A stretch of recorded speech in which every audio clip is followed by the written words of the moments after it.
Hello বন্ধুরা, আমি কৌশিক আর আমার গার্ডেনে আপনাদের স্বাগত জানাই। আজকে বন্ধুরা আমি আপনাদের ফুল নয়, আজকে আমার শাকসবজির গার্ডেনে আপনাদের স্বাগত জানাই। আমার এটা প্রথম বলতে পারেন লাউ গাছটা লাগানো চেষ্টা মাত্র। এটা আমি লাগিয়েছি প্রায় নভেম্বরে লাগানোর পর থেকে দেখুন কত সুন্দর বেড়েছে এবং একটা লাউও ধরেছে। এটা আমি হ্যান্ড পলিনেশন করেছিলাম বলে লাউ গাছটা লাউ হয়েছে। আর এখানে দেখুন এই মাটিটা খুব একদম সহজে আমি রেডি করেছি। শাকসবজি সব পচিয়ে মাটিটা রেডি করেছি। তাতেই দেখুন কত সুন্দর ফল এসছে। আর ফলটা আমার হ্যান্ড পলিনেশন তো বললামই, এবং তাতে তার যাতে বড় হয় প্রচুর পরিমাণে তার জন্য প্রত্যেক সপ্তাহে আমি একবার করে খোল জল দিই এবং স্প্রে করি। প্রচুর পরিমাণে পোকাও হয় বলে স্প্রে করি ট্যাপগড়ের প্রায় সপ্তাহে 1-2 দিন করে।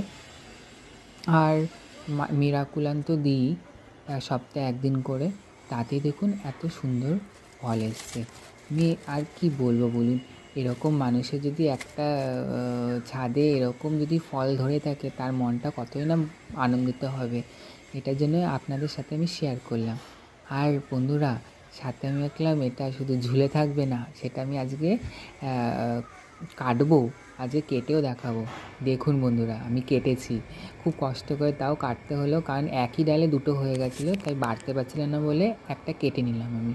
দেখুন কেটে ফেলেছি, খুব কষ্ট লাগছিলো, বাট তাও কেটে ফেললাম। আজকের জন্য এইটুকুই, টাটা।